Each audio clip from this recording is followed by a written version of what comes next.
राधे राधे राधे प्रेम अगाधे श्याम जीवनी जय जय श्री राम।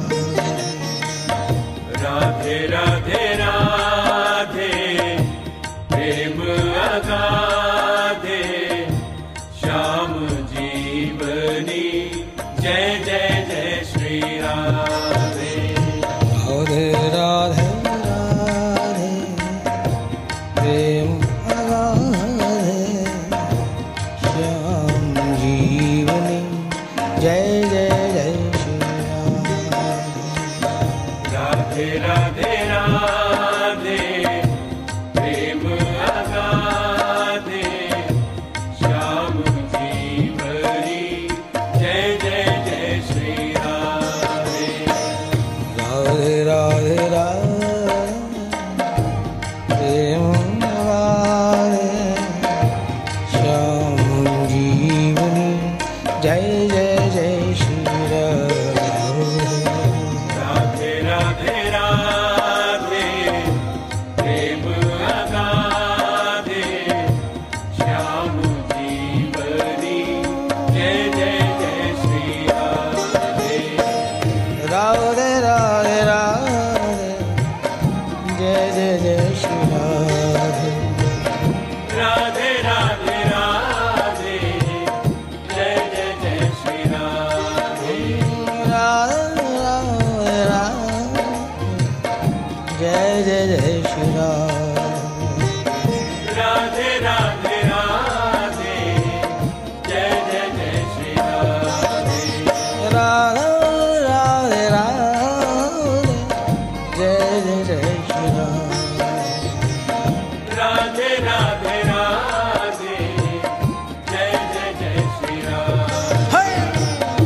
राधे राधे राधे प्रेम अगाधे श्याम जीवनी जय जय जय श्री राधे। राधे राधे राधे प्रेम अगाधे श्याम जीवनी जय जय जय श्री राधे। राधे राधे राधे प्रेम अगाधे श्याम जीवनी जय जय जय श्री राधे। राधे राधे राधे प्रेम अगाधे श्याम जीवनी जय जय जय श्री राधे। राधे राधे राधे जय जय जय श्री राधे। राधे राधे राधे जय जय जय श्री राधे।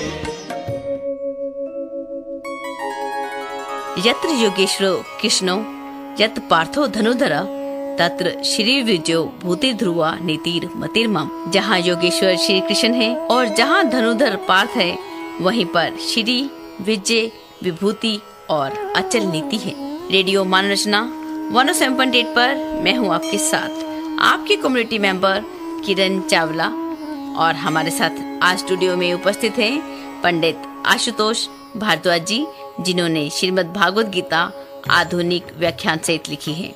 पंडित जी आपका स्वागत है जी, धन्यवाद। हम चर्चा कर रहे हैं श्रीमद् भागवत गीता के तीसरे अध्याय के ऊपर कर्म योग। अपना काम करें तो पूरी ईमानदारी से करें।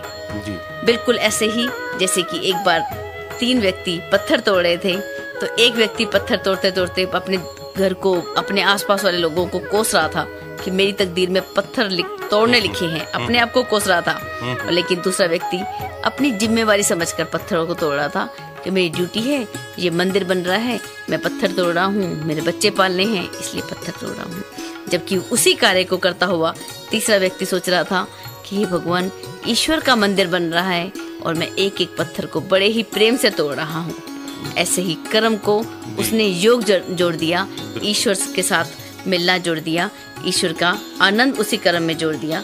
अगर हम भी अपनी भी ड्यूटी को इस प्रेम से करेंगे, इस आनंद से करेंगे तो निश्चय रूप से गीता को अपने अंदर उतार सकेंगे। बिल्कुल बिल्कुल। जी, आगे भगवान कहते हैं वास्तव में कर्म सभी प्रकार से प्रकृति के गुणों द्वारा होते हैं, परंतु अहंकार से मोहित मूर्ख मैं करने वाला हूँ ऐसा मानता है। जी जी, देखिए गुण विभाग का जिसे कहते हैं चर्चा, तो जाके इसका जो बेस बनेगा वो जाके 14वें अध्याय तक क्लियर होगा।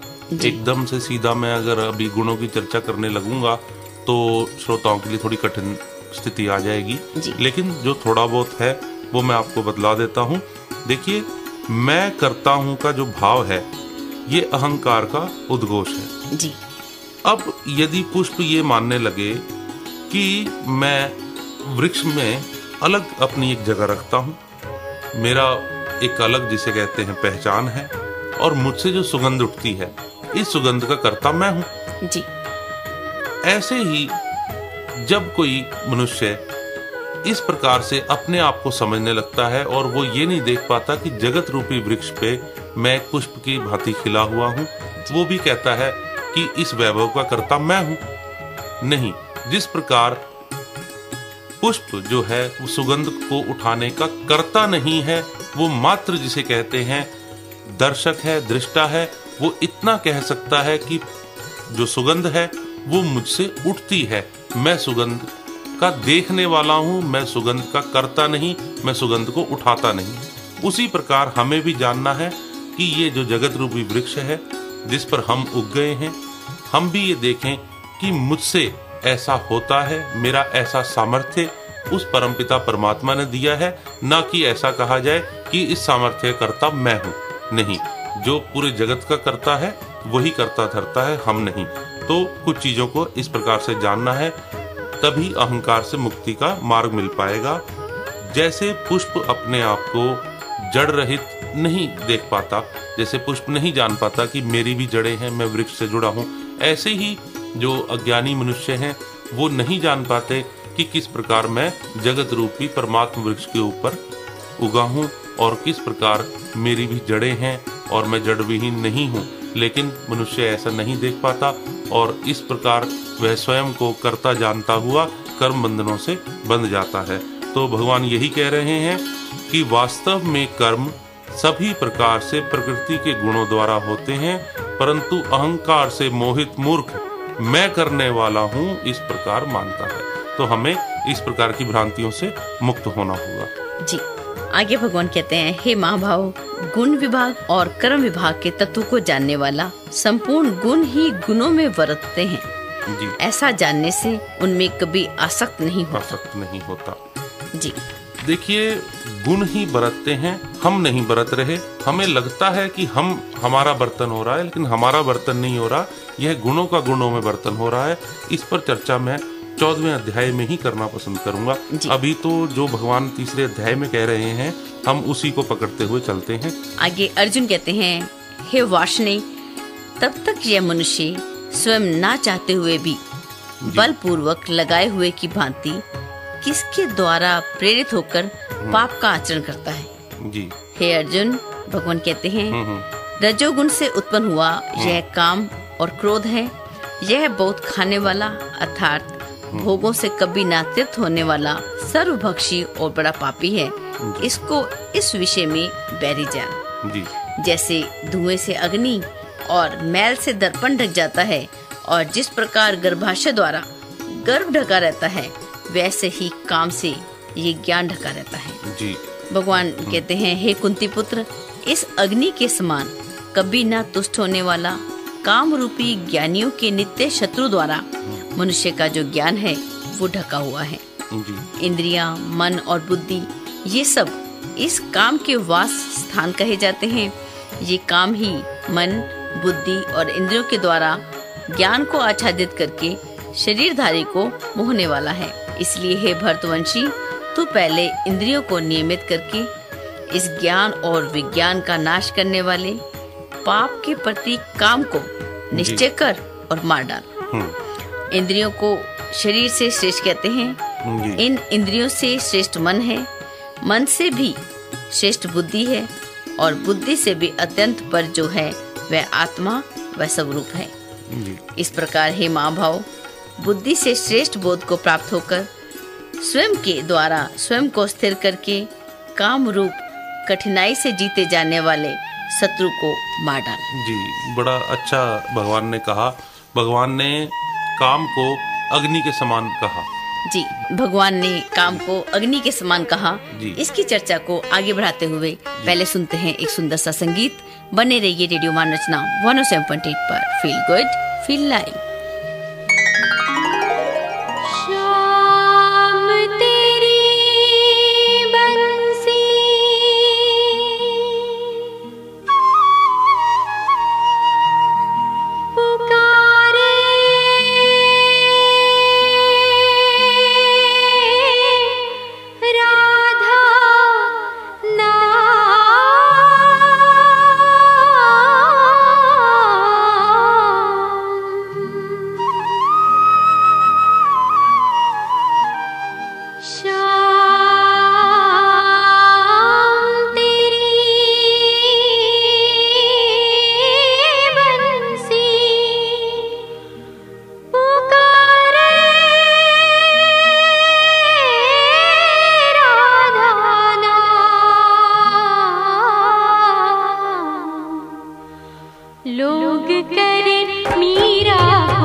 जिसके मन भाए ये उसके गुण गाए। कौन जाने बांसुरिया किसको बुलाए, जिसके मन भाए ये उसके गुण गाए। कौन नहीं बंसी की धुन का गुलाम, राधा का भी श्याम वो तो मीरा का भी श्याम। राधा का भी श्याम वो तो मीरा का भी श्याम। श्याम तेरी बंसी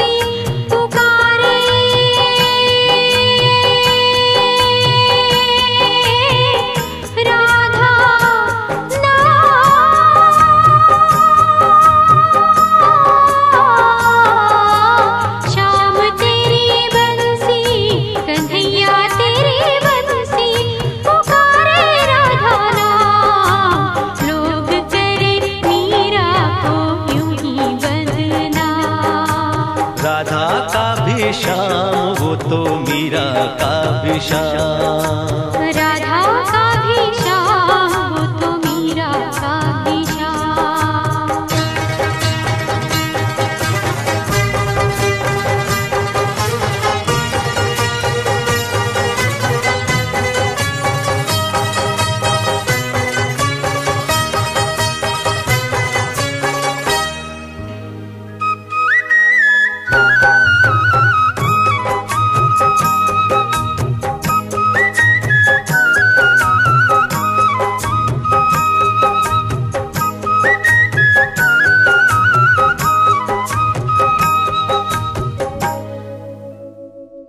एक बार फिर रेडियो मान रचना 107.8 पर आप सभी श्रोताओं का स्वागत है। मैं हूं आपके साथ किरण चावला और हमारे साथ हैं पंडित आशुतोष भारद्वाज जी और हम चर्चा कर रहे हैं श्रीमद् भागवत गीता आधुनिक व्याख्यान सहित अध्याय 3। जी देखिए, ब्रेक में जाने से पहले बड़ा आपने जिसे कहते हैं खूबसूरत जो है श्लोकों का पाठ किया, जिसमें भगवान ने कहा कि काम जो है वह अग्नि के समान है। जी, अग्नि के समान क्यों है? जिस प्रकार अग्नि का कभी पेट नहीं भरता, जी, उसी प्रकार इस काम का भी कभी पेट नहीं भरता। इंसान को इच्छाएं चलती ही रहती हैं। जी, और भगवान ने बताया कि किस प्रकार इंद्रियों से जिसे कहते हैं श्रेष्ठ मन है और मन से श्रेष्ठ बुद्धि, इनको भी थोड़ा सा जानना पड़ेगा। जी, जो हमारे स्थूल देह है, जो हमारा शरीर है, इसको यदि इंद्रियों से रहित कर लिया जाए, यानी हमारी इंद्रियां हटा ली जाए और शरीर को रखा जाए, तो शरीर जो है वो निष्प्रयोजित है। शरीर का कोई भी प्रयोजन तब जान नहीं पड़ता। शरीर को जीवंतता जिससे मिलती है वो इंद्रियां हैं। तो भगवान कह रहे हैं कि इंद्रियों जो हैं ये शरीर से श्रेष्ठ हैं। और भगवान आगे कहते हैं कि इंद्रियों से श्रेष्ठ मन है, इसे भी जान लें। इंद्रियां स्वयं में कुछ भी नहीं, यदि इनकी संचालक शक्ति जो मन के पास है, यदि वह इसका संचालक इनके साथ ना जुड़ा हो तो इंद्रियों का भी कोई खास प्रयोजन नहीं। देखिए, हमें कुछ चीजों को जानना है। जैसे यदि मन का इंद्रियों के साथ सहयोग नहीं है तो हम मार्ग पर चलते रहेंगे, हमें सामने दृश्य नहीं दिखेगा। हालांकि आंख के सामने वो दृश्य है, लेकिन मन कहीं और है तो आंखें नहीं देख सकती। ऐसे ही यदि हमारे आगे कोई आदमी बोल रहा है, हम नहीं सुन सकते यदि हमारा मन हमारे साथ नहीं है। तो कहने का भाव, इंद्रियां स्वयं में कुछ भी नहीं, माना शरीर से ज्यादा बलवान है, लेकिन ये स्वयं में कुछ भी नहीं, इनका संचालक मन यदि इनके साथ नहीं जुड़ता तो। और इसके बाद भगवान बोलते हैं कि मन से श्रेष्ठ बुद्धि है, तो इसको भी जान ले। जैसे यदि बुद्धि का मन के साथ संयोजन नहीं है तो मन जो है वेग पूर्ण रूप से प्रवाहित नहीं हो सकता। मन तभी प्रवाहित होता है जब इसके ऊपर बुद्धि जो है उससे उसका सामंजस्य बैठता है। जिस प्रकार आपने देखा होगा, हम कह देते हैं मनोविक्षिप्त जो इंसान है उसके पास केवल अनियंत्रित मन ही रह जाता है। बुद्धि का जो मन से श्रेष्ठ बुद्धि है उसका सामंजस्य मन के साथ नहीं रह जाता, तो हम कहने पे मजबूर हो जाते हैं कि ये फला आदमी, जिसे कहते हैं अभद्र भाषा में हम कह देते हैं पागल है। तो ये पागलपन जो है ये कहाँ से पनपता है किरण जी? ये यहाँ से पनपता है कि मन तक तो सब ठीक चल रहा है, लेकिन मन से ऊपर बुद्धि के साथ सामंजस्य नहीं है। तो बुद्धि के साथ सामंजस्य जब जुड़ता है तब मन की सार्थकता सिद्ध होती है। उसके बाद भगवान कहते हैं बुद्धि से जो श्रेष्ठ है वह है, प्रचलित शब्द अब हम लेने लगे हैं कि आत्मा है, परमात्मा है, लेकिन श्री भगवान ऐसा नहीं कहते। श्री भगवान कहते हैं बुद्धि से भी जो श्रेष्ठ है वह है, अर्थात उसी से सब कुछ है, उसी से सबका होना है जो बुद्धि से श्रेष्ठ है। तो बुद्धि से श्रेष्ठ जो चीज है, जो परम स्थिति है, उसे जिसे कहते हैं निर्विचार अवस्था में प्राप्त हुआ जाता है, बुद्धि के द्वारा उसे प्राप्त नहीं हुआ जा सकता, तो इसलिए उसे सिर्फ है कह दिया जाता है। शरीर जो है यह एक घटना स्थली है, इस पर घटनाएं घटती हैं, लेकिन घटना के लिए जो वेग चाहिए, इस पर जो घटना घटती है उसके लिए जो वेग चाहिए वो पीछे इंद्रिय विषय संयोग से आता है। इंद्रियां विषयों के साथ जुड़ जाती हैं, एक वेग उत्पन्न होता है, और इस इंद्रिय विषय संयोग का वेग इनके पीछे मन से आता है, और मन में यह वेग मान्यता रूपी बुद्धि अर्थात अशुद्ध अंतःकरण से आता है, अशुद्ध अंतःकरण को जान लेना, जो मान्यताओं के कारण हमें समाज से हम बहुत कुछ सीखते हैं। हमारा जो अंतःकरण है वह मान्यताओं से भर जाने के कारण अशुद्ध हो जाता है। तो जो मन में वेग उठते हैं वह मान्यता रूपी बुद्धि से अर्थात अशुद्ध अंतःकरण से आते हैं, जो कि अंततः घटना स्थली स्थूल देह पिंड पर विस्फोटित होते हैं। जैसे आपने देखा होगा, एक बुलबुला उठता है, पानी की गहराई से उठता है और आकर विस्फोटित होता है सतह पर। इसी प्रकार हमारे जो कर्म हैं वो शरीर के द्वारा घटते तो हैं, लेकिन वो आते कहाँ से हैं? पीछे इंद्रियों से, इंद्रियों के पीछे मन से, मन के पीछे बुद्धि और बुद्धि के भी पीछे जिसे कहते हैं सनातन अज्ञात से। तो हमें ये जानना है कि किस प्रकार शरीर जो है वो मात्र एक घटना स्थली है, इसके पीछे जितने भी कर्म हैं, कर्म प्रेरणाएं हैं, वो कितने गहरे से उठती हैं। हाँ, हमने जाना श्रीमद् भगवद गीता का 3 अध्याय के बारे में, कर्म योग, सांख्य योग और ज्ञान योग के बारे में, अपने अपने धर्म को कितने अच्छे तरीके से करना है, अपनी ड्यूटीज को जाना और उसको करने का एक छोटा सा वायदा लेते हुए आगे सुनते हैं एक छोटा सा मधुर सा भजन। जाना नहीं, बने रहना रेडियो मानस नाउ 107.8 पर। आना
बरसों तुम्हीं को दिन रहे।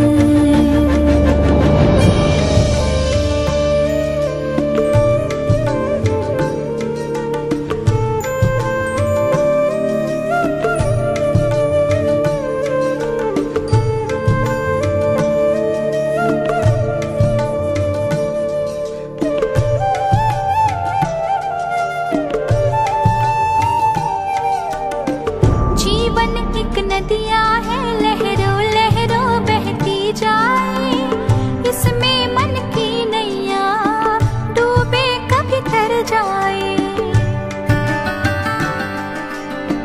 तुम ना खीवैया हो तो कोई तट कैसे पाए, मझधारे दहलाए तो तुम्हारी शरण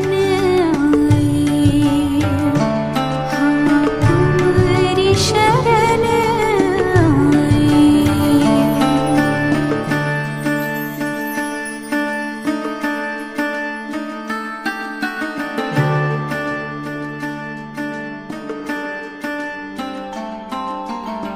मैं हूँ तुम्हारी, है तुम्हारा ये मेरा जीवन,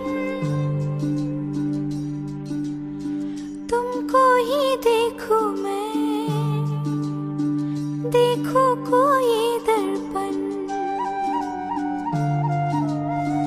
बंसी बन जाऊंगी, इन होठों की हो जाऊंगी, इन सपनों से जल थल है मेरा मन आंगन, है मेरा।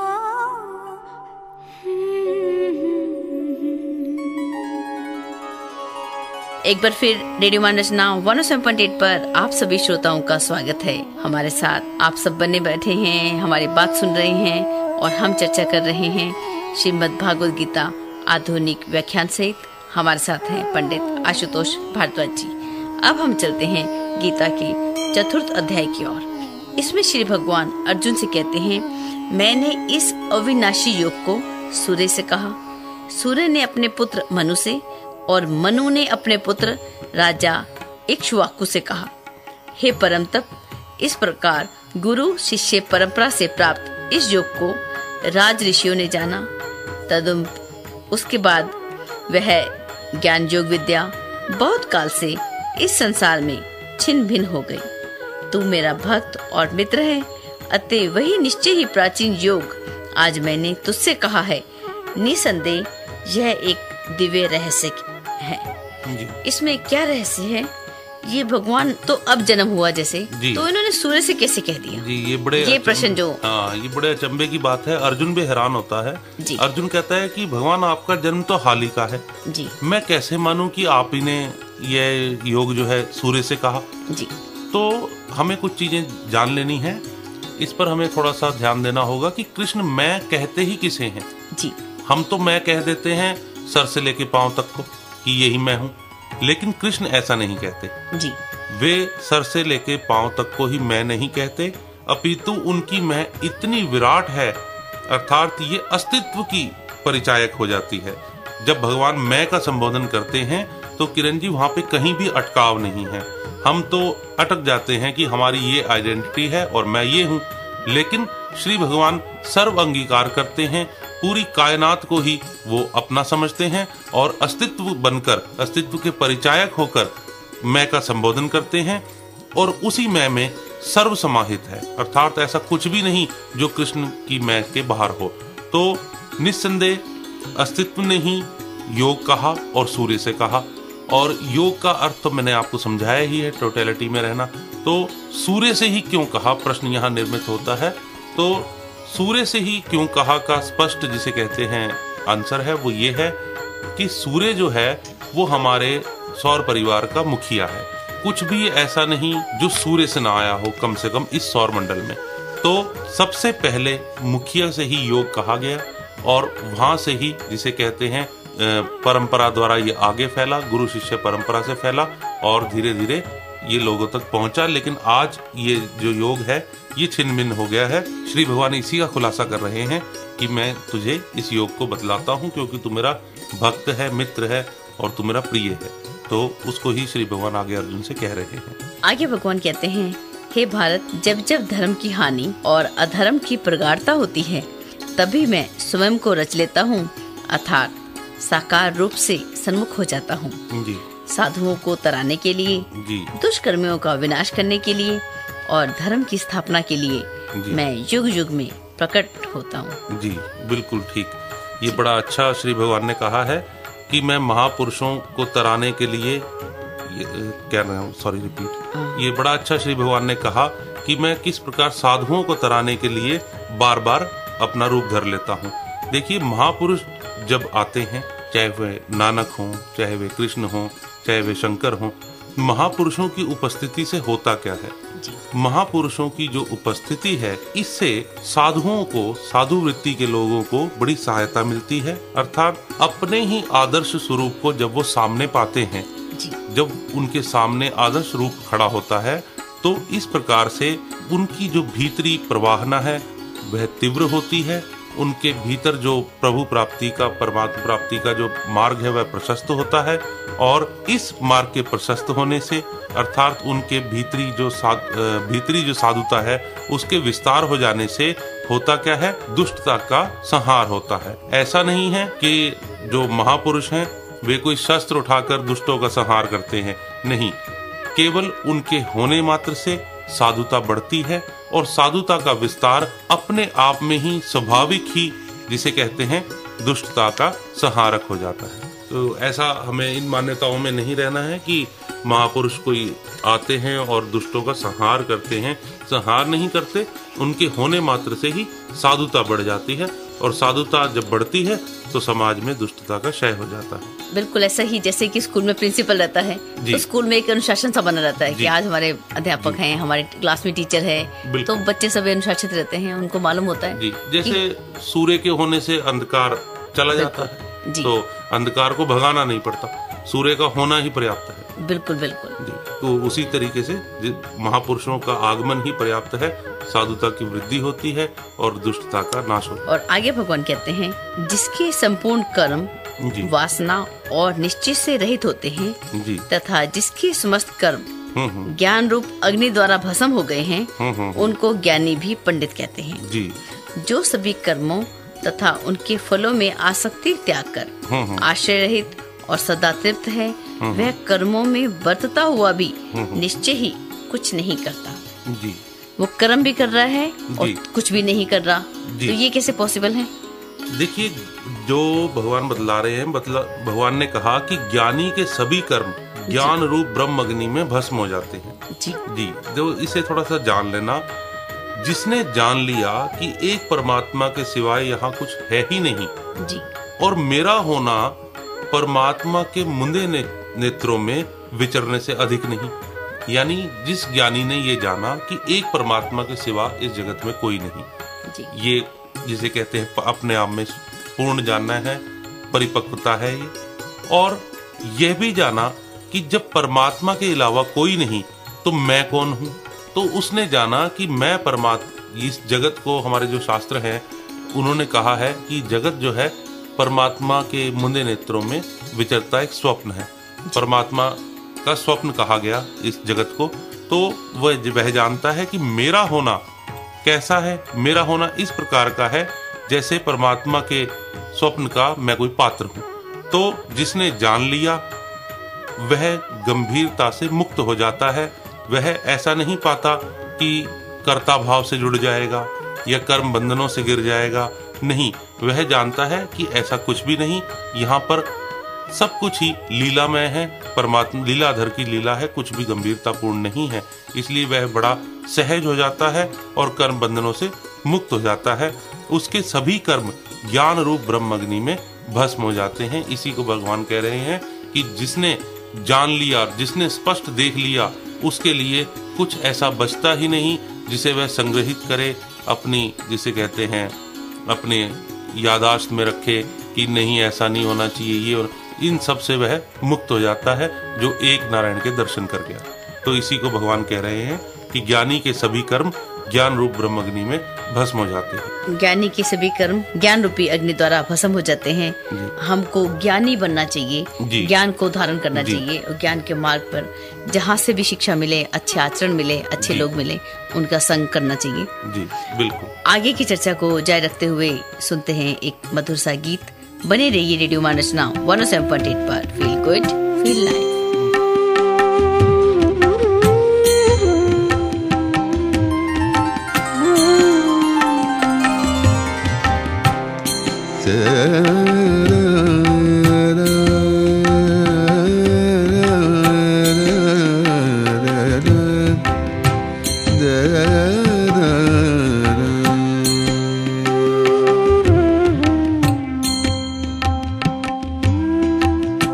हर दर्शन की प्यासी अखियाँ, हर दर्शन की प्यासी अखियाँ, हर दर्शन की प्यासी, हर दर्शन की प्यासी अखियाँ, हर दर्शन की प्यासी, हर दर्शन की प्यासी अखियाँ, हर दर्शन की प्यासी। देखो चाहत कमल नयन को, देखो चाहत कमल नयन को, निस दिल रहत उदासी, निस दिल रहत उदासी अखियाँ, हर दर्शन की प्यासी।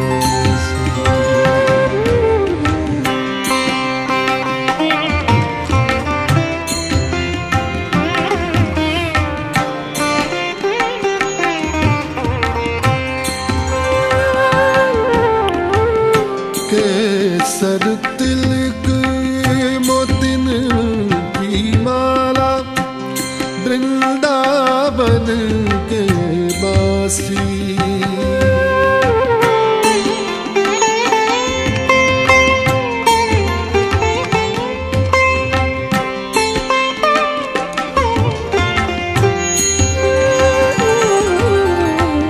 केसर तिलक मोतिन की माला, वृंदावन के वासी, नेह लगाए त्याग गए तन सब, नेह लगाए त्याग गए तन सब, डाल गए गर फांसी अखियाँ, हर दर्शन की प्यासी, हर दर्शन की प्यासी अखियाँ, हर दर्शन की प्यासी।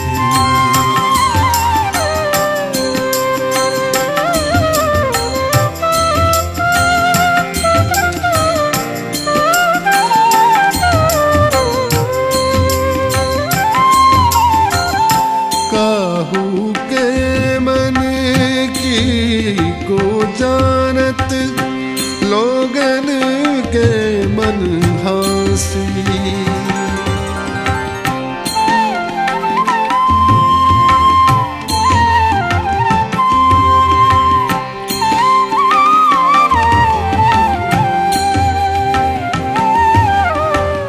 काहू के मन की को जानत, लोगन के मन हासी, सूरदास प्रभु तुमरे दरस बिन, सूरदास प्रभु तुमरे दरस बिन, सूरदास प्रभु तुमरे दरस बिन, ले हो कर बटका सी अखियाँ, हरे दर्शन की प्यासी, हरे दर्शन की प्यासी अखियाँ, हरे दर्शन की प्यासी। देखो चाहत कमल नैन को, देखो चाहत कमल नैन को, निस दिन रहते उदास अखियाँ, हरे दर्शन की प्यासी अखियाँ, हरे दर्शन की प्यासी अखियाँ, हरे दर्शन की प्यासी।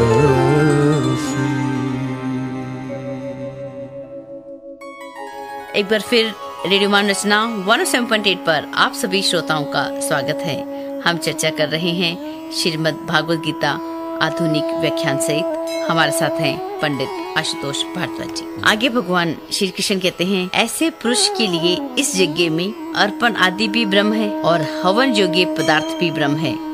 ब्रह्म रूप कर्ता द्वारा ब्रह्म रूपी अग्नि में अर्पित क्रिया भी ब्रह्म है। उस ब्रह्म कर्म में अपरकंपित स्थित के द्वारा जो कुछ भी प्राप्त है वह भी निश्चय ही ब्रह्म है। ब्रह्मा अर्पण ब्रह्मा हवि ब्रह्मा गणो ब्रह्माहुतम जी। ऐसा भगवान ने किया है कि सब कुछ ब्रह्म है। बिल्कुल। करने वाला, जब हम यज्ञ करते हैं तो यज्ञ की आहुति भी ब्रह्म है जी। यज्ञ करने वाला भी, यज्ञ लेने वाला भी जी। वही कहा गया था कि एक परमात्मा के अलावा कुछ भी नहीं है। जब ज्ञानी इस प्रकार देखता है तो ज्ञानी के सभी कर्म ज्ञान रूप ब्रह्म अग्नि में भस्म हो जाते हैं जी। तो यही भगवान की देशना है।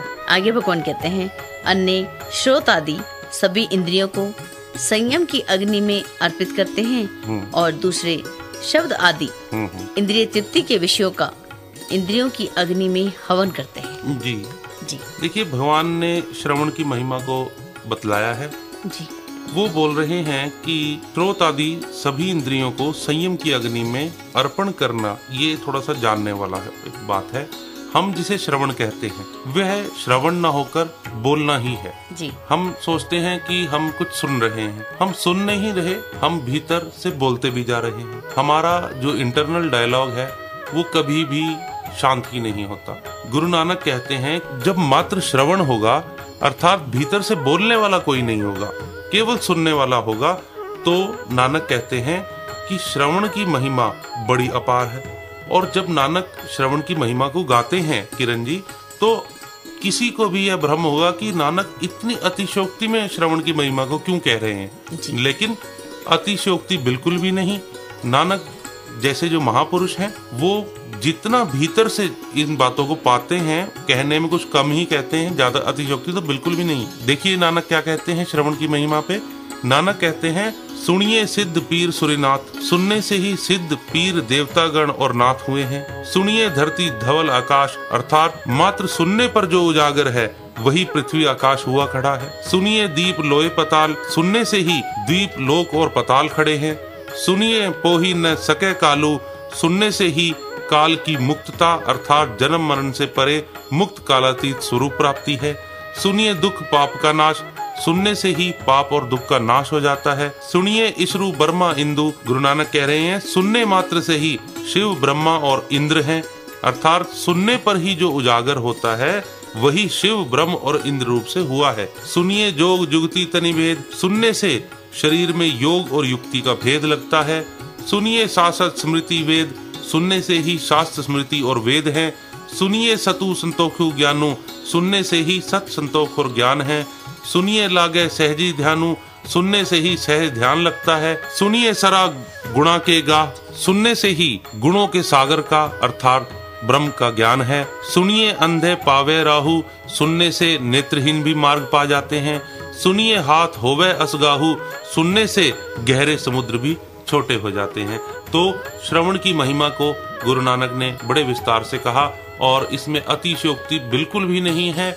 यदि मात्र श्रवण होगा, भीतरी जिसे कहते हैं, हम भीतरी रूप से नहीं बोलने वाले होंगे, हमारा इंटरनल डायलॉग अगर चुप होगा और श्रवण चलेगा तो बिल्कुल अतिशयोक्ति नहीं है कि सुनने पर ही शिव ब्रह्मा और इंद्र खड़े हैं। तो ये सब जानना होगा कि इन महापुरुषों ने हमें क्या संदेश दिया है और श्रवण की महिमा को किस प्रकार हमारे समक्ष रखा है, हमें ये सब जानना होगा। जी, आगे भगवान कहते हैं कि जिसे जानकर फिर तू इस भांति मोह को नहीं प्राप्त होगा, और हे पांडुपुत्र, जिससे तू सभी जीवों को अशेष रूप से पहले स्वयं में और पीछे मुझ परमात्मा में देखेगा। जी जी देखिए, भगवान कहते हैं कि तू पहले सभी जीवों को अशेष रूप से स्वयं में देखेगा जब ज्ञान को प्राप्त होने लगेगा, उसके बाद पीछे मुझ परमात्मा में। जी देखिए, जब पत्ता ज्ञान दृष्टि को उपलब्ध होता है, वह देखता है कि मैं हूं कौन, तो वो पाता है कि अरे मैं पूरा ही वृक्ष मैं हूं। जी और बिल्कुल भी इसमें जिसे कहते हैं कोई भी कंफ्यूजन की बात ही नहीं है। पूरा वृक्ष पत्ता स्वयं हो सकता है यदि वो ध्यान में उतरे तो, क्योंकि कहीं से भी पत्ता वृक्ष का खंडित नहीं है। तो पत्ता जब ज्ञान दृष्टि को उपलब्ध होता है तो वह पाता है कि संपूर्ण वृक्ष मैं ही हूं। सभी जो फल हैं, पुष्प हैं और अन्य पत्ते हैं, वे सब मुझ में ही तो समाये हैं, क्योंकि वह संपूर्ण वृक्ष हो गया। लेकिन जब वो और गहरे उतरता है तो वो यह पाता है कि सब कुछ जहां से आ रहा है वहीं से ये वृक्ष भी आ रहा है, अर्थात मेरा होना भी उठ रहा है। उसे कहा जाता है सनातन अज्ञात। तो भगवान कह रहे हैं कि पहले तू स्वयं में पाएगा, फिर मुझ में, अर्थात आत्मा सो परमात्मा। पहले तू आत्मा में पाएगा, अर्थात आत्म तत्व को ही जानेगा कि वही सर्वोपरि है। उसके बाद तू पाएगा कि परम तत्व परमात्मा ही सर्वोपरि है। इसके लिए भगवान कृष्ण ने कहा भी है, भगवान कृष्ण स्थान स्थान पर कहते हैं कि देख अर्जुन, सब मुझसे ही है, सब मुझसे ही चेष्टा करते हैं। देवों में इंद्र मैं हूँ, रुद्रों में शंकर मैं हूँ, वसुओं में अग्नि मैं हूँ, कुछ भी ऐसा नहीं जो मुझसे बाहर हो। लेकिन सब कुछ कहने के बाद 15वें अध्याय के 4थे श्लोक में भगवान कृष्ण कहते हैं कि हे अर्जुन, उस आदि पुरुष नारायण की मैं भी शरण हूँ। अर्थात जो सनातन अज्ञात है, जिसकी था नहीं पाई जा सकती, जिसका अंत और छोर नहीं लगाया जा सकता, श्री भगवान उसको जिसे कहते हैं एक सम्मान देते हुए बतलाते हैं कि उसी आदि पुरुष नारायण की भी मैं शरण हूँ। तो ये जानना होगा। इसी में भगवान ने अर्जुन से कहा भी है कि पहले तू सब कुछ स्वयं में स्थित देखेगा, उसके बाद मुझ परमात्मा में। जी, समर्पण का भाव आया यहाँ पर जी, कि शरण का भाव आया कि मैं शरणागत हूँ। जब जी। शरणागत का भाव आ जाए तो सुरक्षा आ जाती है अपने अंदर। जी बिल्कुल। शरणागत तो जिसे कहते हैं हर कोई है, और किसकी शरण है अगर ढंग से देखा जाए तो फिर वही बात आ जाती है जिसे कहा जाता है सनातन अव्यक्त, सनातन अज्ञात। हमारे शास्त्री ने यही कहते हैं। इस पर बड़ा खूबसूरत साहिर लुधियानवी बोलते हैं, ना कोई राह, ना मंजिल, ना रोशनी का सुराग, भटक रही है अंधेरों में जिंदगी, इन्हीं अंधेरों में रह जाऊंगा कभी खोकर। तो वो भी सनातन अज्ञात को ही एक जिसे कहते हैं काव्यात्मक ढंग से सैल्यूट करते हैं। तो बहुतों ने बहुत अच्छे तरीके से सनातन अज्ञात के बारे में बहुत चर्चा की है। अगली चर्चा में हम कभी जिक्र करेंगे इसी का। जी, अब वक्त है आपसे विदा लेने का। आपको हमारा प्रोग्राम कैसा लगा बताने के लिए मैसेज करें। नंबर है 8010781078।